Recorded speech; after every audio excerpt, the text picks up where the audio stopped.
Welcome to the Get Real Podcast, your high-octane boost of in the trenches, tell it like it is reality therapy for personal, business, and real estate investing success. With your hosts, powerpreneurs, Angela Thomas and Ron Phillips. It's time to get real. Hi, and welcome to the Get Real Podcast. This is Angela Thomas, and I'm here with Ron Phillips. Hey, Ron. Yeah, we're here. Hey, we are here. It is Monday. We are excited. And today we're going to talk about retirement planning and how to not be a sucker. And we'll go into that a little bit more here. So, Ron, do you want to... What? I don't want to be a sucker, so I think this is going to be a good one. I don't think any of us want to be a sucker. So it just happens. So on that topic, so don't be a sucker. What does that have to do with retirement? Ron, do you know? There's probably, there's a ton of different things, right? Not the least of which is our awesome government that supposedly set up this fantastic retirement for everybody called Social Security. I mean, everybody's aware of that, right? I've heard of it. It's such a great program. It actually would be if they would just stop robbing all of the money out of it.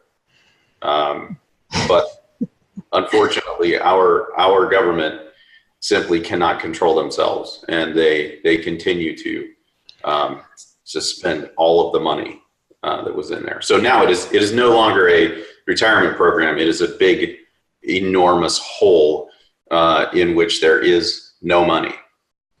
So if the deficit is paid off, that'll be, there'll be money in there again, right? Or yeah, I love that. If. I don't usually like the word if because that means it's not going to happen, which is the truth in this case. It is not going to happen. So, right. No. I mean, they keep spending way more than we take in, which is the opposite of paying off any deficit or any of the interest on the deficit. So, or the debt. I mean, so we have a deficit and we have debt and interest on the debt. And I mean, we could get into the whole debt clock and all that stuff, but that's depressing. It is depressing.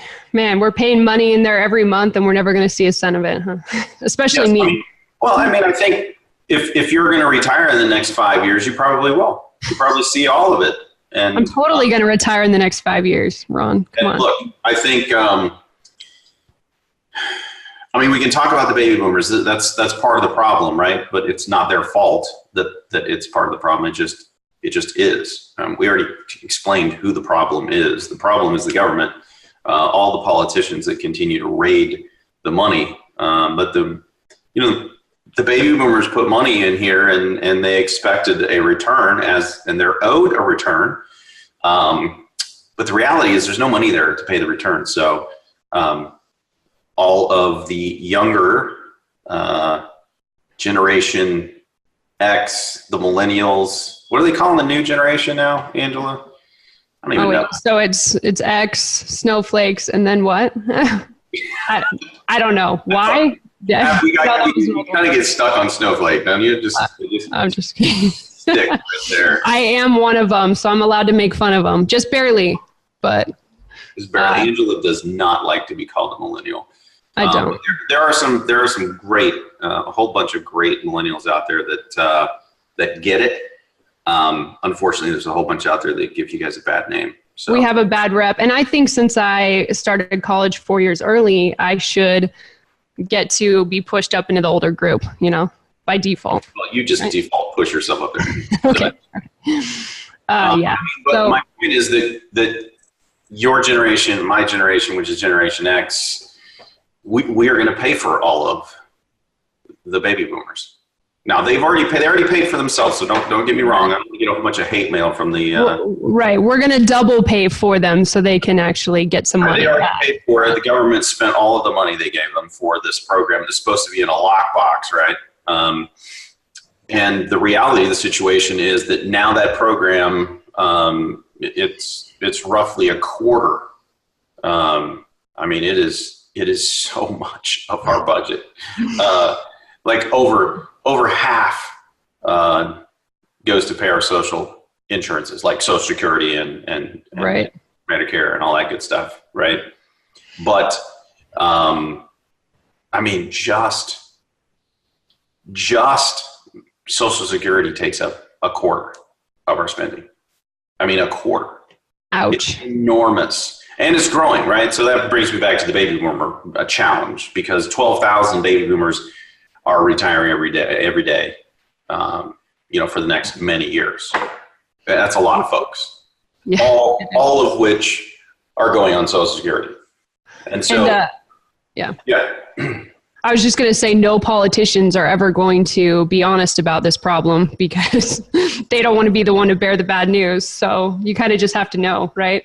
We're never going to hear about it. I don't think so either, Angela. But the reality is that if they do, all it is going to do is just going to impact some of the people who already paid into Right. Somebody's getting screwed, I guess. Yeah. So the whole don't be a sucker thing is don't rely on Social Security. If you get it, well, great, good for you, I guess. But I certainly wouldn't plan on having that if you are not already retired or aren't very soon to be retired. There's always already been loads of talk about, making it so that the more wealthy don't get it. And more wealthy, that definition, that term, everybody thinks it's all of the, DECA and, right. And DECA millionaires and higher, right? But it's not. I mean, wealthy in America is anybody who makes about $200,000 a year or more. So as a family, right? Yeah. So pretty much anybody that lives on either of the coasts, that's you. You're wealthy. So, so anyway, to not get completely bogged down in Social Security, that's one of the things. Don't be a sucker, right? You got to plan ahead for these kind of things, because the promises that were made to all of us are not going to come true from the government. They're just straight not. No, I think it's kind of like we were saying in the last episode, Ron. I think you said that, you can't spend like you're going to be making more money down the road. Same thing with planning to retire. We can't plan our retirement expecting that the government's going to help, right? That's crazy. So that was the biggest point. Don't be a sucker. Don't create your plan around Social Security, because most likely it's not going to happen. Well, and that you just used the P word.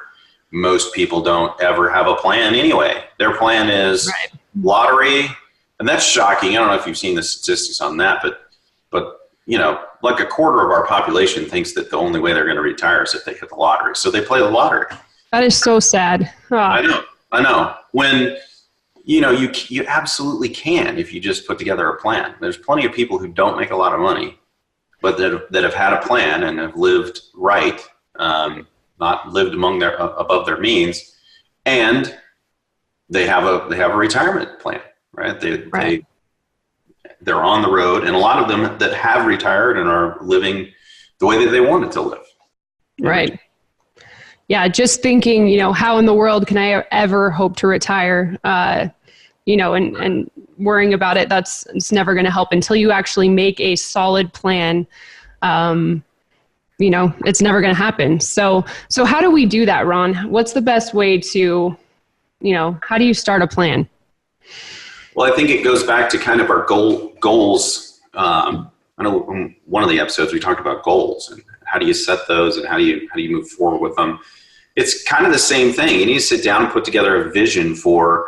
I believe you need to put together a vision for your life now. We talked about that already, but you also need to have one for your future. What does retirement look like to you? It looks completely different to everybody. So.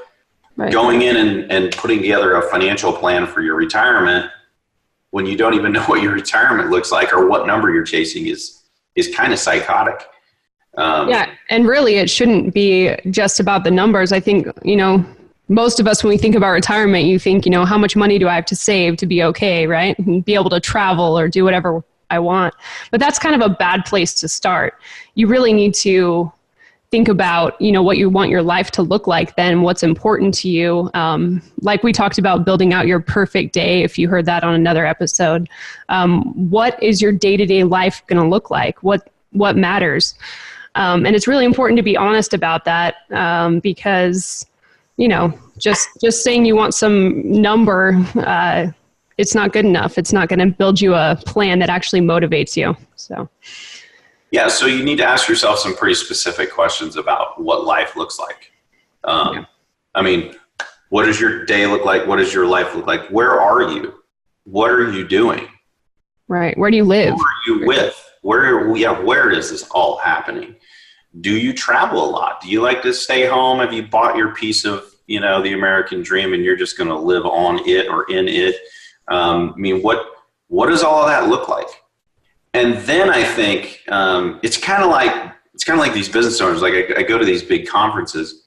These guys with these huge businesses that are making an enormous amount of money, and you ask them why are you doing this? Why are you doing this? Well, it's for my family. And the thing that hurts me is that I already know they're working 90 hours a week and they travel a ton, which means they could be doing it for their family in their mind, but they don't ever see the people that they're doing it for. So right. They're really doing it for their family. And if they really are trying to do it for their family, they may be going about it just a little bit backwards. And then the next question I usually ask those guys is, well, have you ever put a price tag on what it looks like to actually be living the way that you want to live? And almost inevitably, the answer is no. They have no clue. So I could go and I could say, hey, I'll give you a check for $10 million for your business. Will you take it? And they don't know, because they don't know if their life costs $10 million or $50 million or $1.5 million. They don't know. But if you answer those questions, Angela, yeah, and you can actually say, oh my gosh, on a yearly basis, it's going to cost me $80,000, $150,000, $200,000, whatever the number is. Doesn't make any difference what the number is. Then you've got somewhere that you can work backwards from. Right.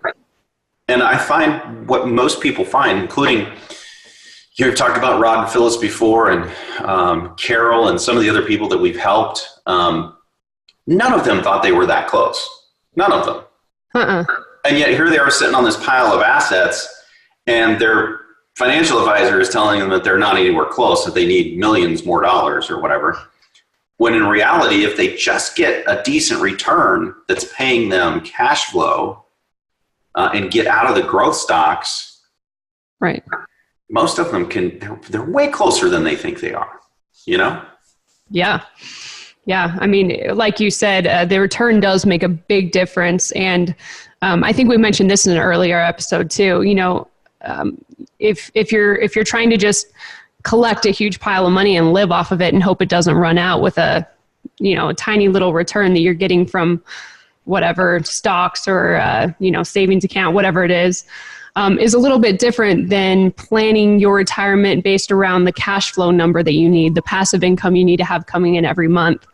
And, higher returns that you can get in other avenues, real estate for one. So, that's pretty important. You never cannibalize your nest egg, right? It gets bigger while you're getting cash flow, right? Exactly. So it's spinning off cash flow, but you're not actually consuming the nest egg that you built, right?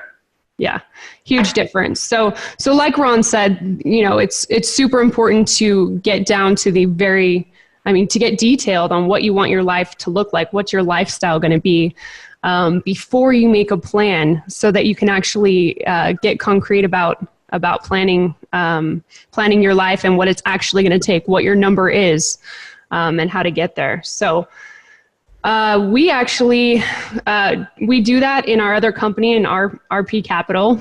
We call it the Wealth Plan, and it's a free service that we offer to everyone to kind of help them see, where they want to go, how much it's going to take to get there, and then how to get there faster than they thought they could.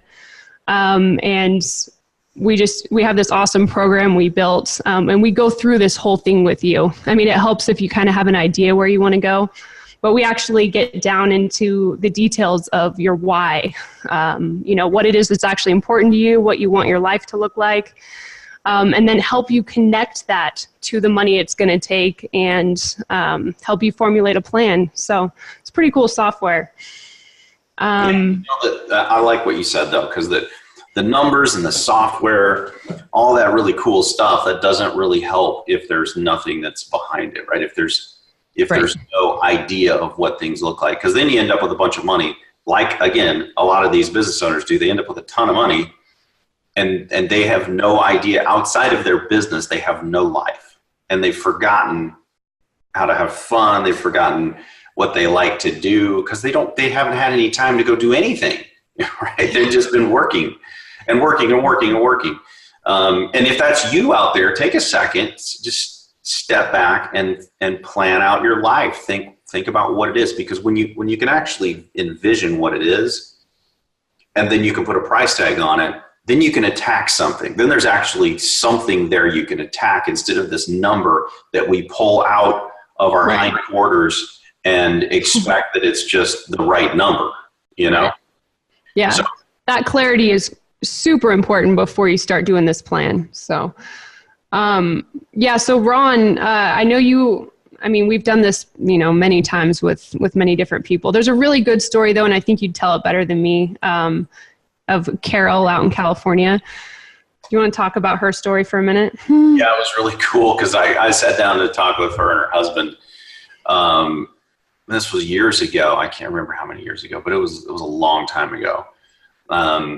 And what we do with all of our clients is we sit down and we go through a very simplistic income statement and balance sheet, which 9 times out of 10, the people we're talking to have never done. They don't know what their net worth is. They don't have any idea what their financials are, right? Right. Which incidentally, most businesses don't either.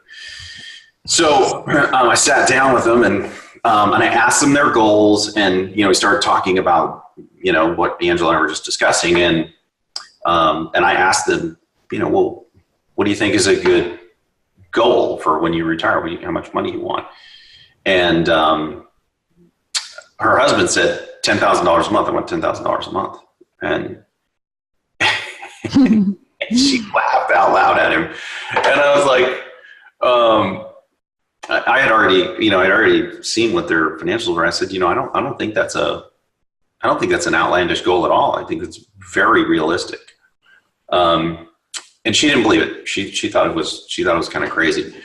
But the cool thing is that she sent me, if you knew Carol, then you would understand that. I asked her, I don't know, a couple years later, I asked her for a testimonial. I said, hey man, would you write down that story? That was a really cool story you just told. Would you write that down and then just send it to me? And in the way that only Carol would do it, she sent me a PowerPoint, and this PowerPoint is multiple pages. It's super detailed. Yeah. It has our pro formas in here with the pro forma numbers and the actuals, and how much we were off and which way and why. It's the best testimonial I've ever received. It's really pretty cool. But it's funny because she starts up here at the top that she says, she thought we were nuts. She thought both her husband and I were crazy. But when we left that, after just a few months, we had taken an $1,100 basically negative cash flow and turned it into a $1,700, almost $1,800 positive cash flow. And then since then, she just keeps sending me updates, right? She'll send me an update occasionally on what's going on. And we've gotten multiples of those. And she's almost to her goal. Very, very close now. Super close. Yeah. But the first time she sent me this, she says, I'm very happy you and my husband are thinking big for our retirement. $10,000. I don't think you both are so crazy now, which is the greatest thing, right? Because anybody who knows me knows I enjoy being right, and I am most of the time, Angela. Yeah, never seen you be wrong that I can remember. Yeah, never. Not today, anyway. So that's fun when somebody tells me that I'm right and that I'm not crazy. It's a fantastic story because, it's someone who started with, they started with some assets. So I don't want to suggest that they didn't have a bunch of assets, but they weren't rich. but they're able to, over a relatively short amount of time, create a passive income that is nearly $10,000. We just got done completing a 1031 exchange for, almost completing a 1031 exchange for them, and where they've tripled their cash flow. And I mean, they're almost there in a relatively short amount of time. And then, you know, I could go over other people, you know, that had some assets, had done things kind of right, you know, they've saved.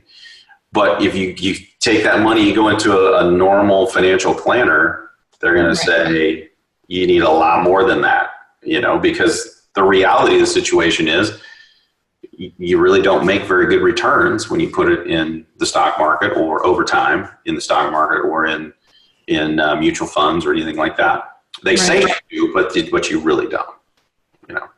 You do, but you're going to need a lot more money than that to retire. So you do, and then then you lose half of it. And then you do, and then you lose half of it. And that's the way it goes. So you really don't. Right. Yeah. Funny, but not really. So, yeah, like after you make your plan, so we talked about, you know, figuring out your why, right? And figuring out what it is you really want and how you want your normal everyday life to look, which is super critical before you build your plan.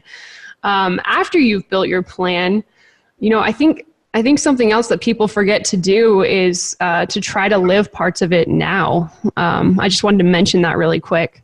You know, if you build out your why and what your perfect life looks like Ron mentioned, you know, it's kind of a lot. It's really easy to fall into the trap of, I'm working as hard as I can now. I'm hustling. I'm working however many hours a week. I'm doing it for my family. I'm doing it so I can live the life I want to live in the future. Angela, it's not how many hours. You have obviously not been on Facebook in a while. It is 365. Oh, sorry. 7 days a week, 365. Hustle, grind, you know. Okay. Be the lion, Angela. You gotta. I don't want to, Ron. Just, you know. Work all the time. Sacrifice now so you can live later, unless you die, of course. Yeah. Tomorrow's not guaranteed, so I don't agree with that. You know, I mean, I believe in working hard and also having some fun. So I know you do too. If you're one of those people though that's just working for the future, I think it's really important to, you know, like Ron said earlier, stop and take a minute. Try to think about how you can live parts of your perfect life now. There are parts of it you can implement without having a lot more funds than you do now, or you just got to get creative. How can you live parts of that life now? I think that's important to think about. Yeah, I think it's critical. And I will suggest that almost everybody, if they sit down and actually plan it out and start putting price tags on all of the stuff, will realize that you don't really need that much money, you know? Because there's a funny thing that happens once you get to the point where you have enough money to buy, you know, the big fancy, the fancy cars and all this stuff. Boats and all that. Then really when you sit down and plan your life out, at least for me, it didn't revolve around any of that stuff. It revolves around, I want freedom. I want time. Time is what I want. And you can have that now, and you can enjoy it really well now. Maybe you shouldn't be driving a Bentley today. If you want one, put it in there. I mean, I'm not saying don't put it in there. I'm just saying, you know, don't buy the Bentley today. Enjoy the experiences today. Buy the Bentley later. In America, we seem to get things backwards a little bit. Right. We buy a Bentley today, and then we pay for it for the next 12 years because we couldn't possibly pay for it in 5 or 6 because it's a Bentley and we shouldn't be buying it anyway. You know, unless we have. Yeah, no, maybe the things you want to try and implement now are things that, you know, that really matter to you, that would matter if you were told you only had a week to live. The Bentley wouldn't matter, right? I think that's a good way to look at it. Yeah, I think so too. So take the hustle and grind t-shirt, wear it to the gym where it's appropriate, and, you know, don't work so damn hard. Work hard, but, you know, take a line from The Office like we have. I mean, it's in our company's, It is our core values. One of them. Have fun. Where we say, you know, we work hard, we play hard. Sometimes we play hard when we should be working hard. Yep. And Amen. And we do. But when it's time to work hard, we work hard, and everybody should. Yeah. Right. So it's the same thing in your retirement. I mean, just plan for it. I love what Angela said. Just start living some of it now. You'd never know. Thanks. Well, okay, we're going to end with that. If you guys have any comments for us or questions or suggestions on what we should talk about on here, please visit getrealestatesuccess.com. You can subscribe to our podcast and let us know what you want to hear. So thanks for listening. Then hit the like button. But if you don't, then just go listen to somebody else's podcast. Yes. Adios. Cool. Thanks, Ron. This has been the Get Real Podcast. To subscribe and for more information, including a list of all episodes, go to getrealestatesuccess.com.